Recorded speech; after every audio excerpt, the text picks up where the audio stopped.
This video is sponsored by Magellan TV.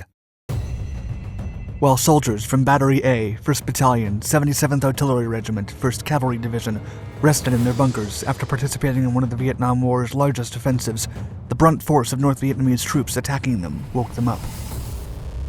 The men were protecting a hill known as Landing Zone Peanuts in support of troops that had just regained control of the nearby Khe Sanh base. As dozens of American cavalrymen and the respective artillery units scrambled to find refuge amidst the relentless fire coming from all flanks, the battle quickly turned vicious. The confrontation between the outnumbered American force and the specialized North Vietnamese unit known as sappers ultimately resulted in some of the most brutal fighting that air cavalry troops would ever see.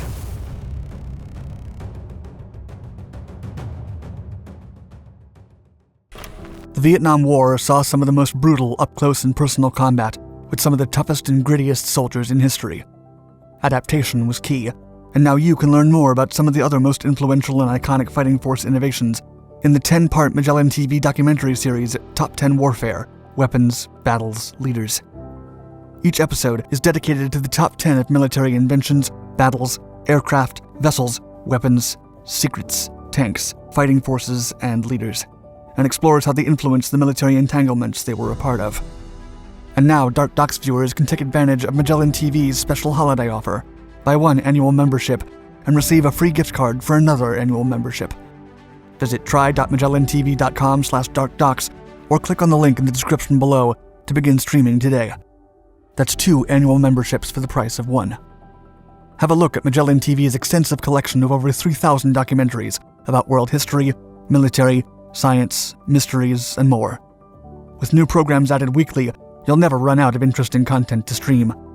Support Dark Docs as you enjoy this exclusive holiday offer, all while exploring the darkest enigmas of our shared history. Visit try.magellantv.com/darkdocs or click on the link in the description below. Protecting the base. In April of 1968, the skies over the northwestern corner of South Vietnam filled with hundreds of UH-1 Huey, CH-54 Sky Crane, and CH-47 Chinook helicopters, C-7A Caribou airplanes, and other aircraft from the 1st Cavalry Combined Arms Division, one of the most decorated combat divisions of the U.S. Army. As the aircraft fluttered around, their crews directed manpower, equipment, and firepower to several landing zones that were part of Operation Pegasus, one of the Vietnam War's largest offensives. On April 8th, the relief force reached a Marine base at Khe Sanh in the Quang Tri province that had been taken over by the North Vietnamese Army since June. Most of the 1st Cavalry Division troops then began their trek back south to the Ah Sha Valley, except for soldiers from the 1st Battalion, 5th Cavalry Regiment, and their associated artillery units.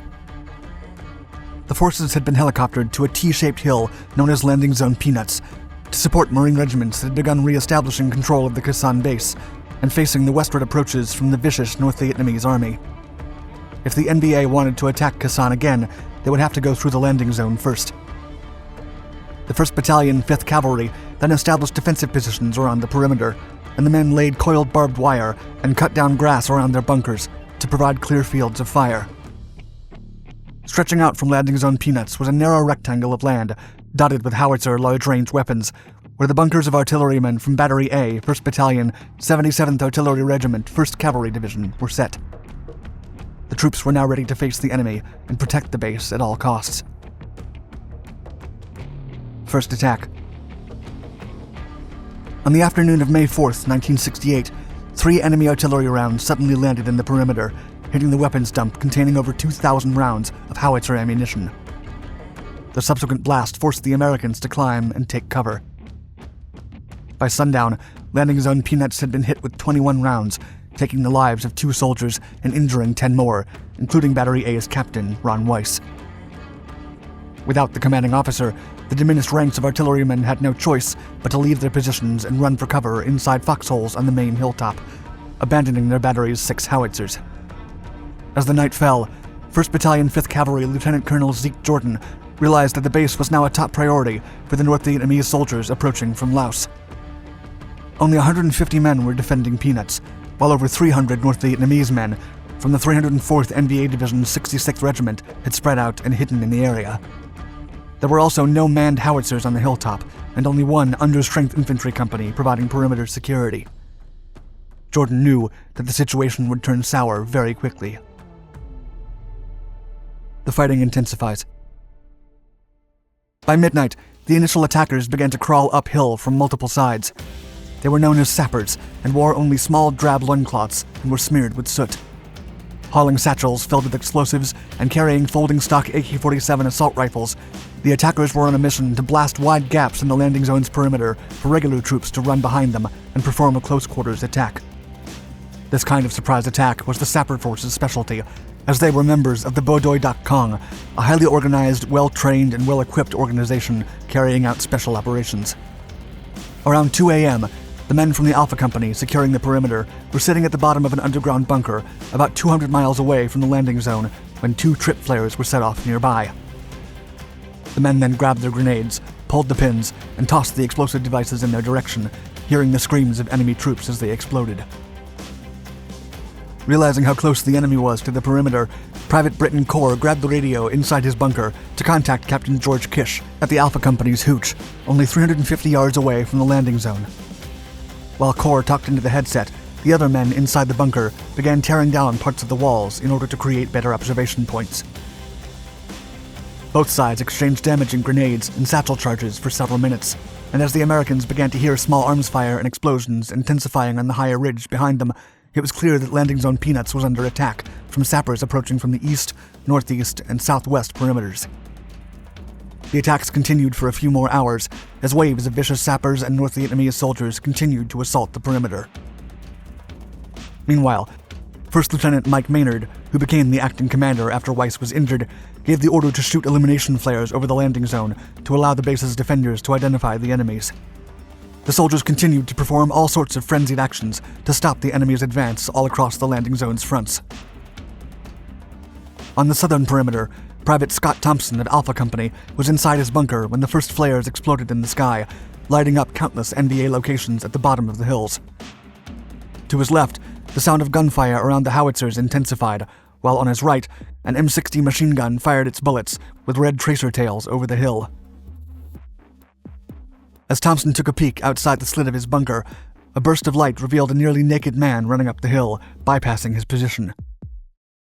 Incredulous, Thompson aimed his rifle at the passing sapper, but before he could fire, a small explosive landed right at his feet. Leaping into a slit trench filled with human waste, Thompson escaped at the last second and witnessed the blast explode above him as he lay on the ground. Then, after escaping 2 more charges landing near his body, Thompson had no choice but to remain in the relative safety of the stinking trench. North Vietnamese men and sappers were now moving freely through the battery, throwing their ammunition directly at the unmanned howitzers. Around 4 a.m., with sunlight still an hour away, and the soldiers still running for their lives while struggling to defend the base, the already heavy arms fire intensified as the enemy attempted one final push against Landing Zone Peanuts. First Lieutenant Ed Catron, who carried the last functioning radio in the area, then spotted dozens of enemy soldiers hiding only 50 yards away from them, and he and another soldier charged their rifles and grenades at the vehicles.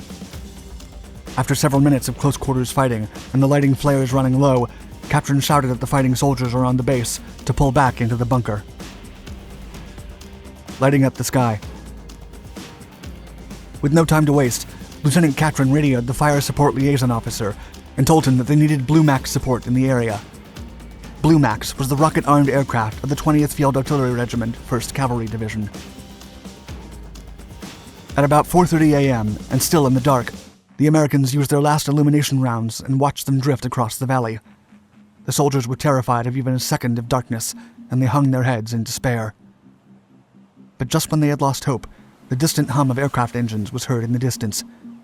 The twin-engine Air Force Douglas AC-47 Spooky was now flying overhead and radioed, quote, Peanuts Control, this is Spooky. We're coming on station. Where do you need us?" Spooky lit up the sky within seconds, dropping powerful MK-24 flares and lethal miniguns to attack the invaders. With the sky now as bright as a summer afternoon, the soldiers in the area erupted in screams of joy and continued to fight off the attackers. The sun then began to rise, and the terrifying sounds of war diminished. The exhausted soldiers then began to appear from behind the blast walls and foxholes to survey the damage. Aftermath. At around 7 a.m., The soldiers found 30 North Vietnamese bodies in and around the base's perimeter. All of them carried AK-47 rifles, rocket launchers, radios, and dozens of charges and grenades. It was clear that the attack on landing zone Peanuts was deliberate and well coordinated. As a stream of medical evacuation helicopters helped remove the wounded and perished from the area, infantrymen with minor wounds chose to remain at the base to support their comrades. Then, on May 6th, the Americans destroyed their base at Peanuts and headed into the jungle. 2 days later, most of the remaining infantrymen were helicoptered 5 miles south of the demilitarized zone for a joint operation with the Marines. Although the defense of landing zone Peanuts had been successful, it was only the beginning for the 1st Cavalry Division. Thank you for watching our video. Don't forget to give us a like and let us know your thoughts in the comments below. Also, please subscribe to our Dark Documentaries channels for more exciting historical stories.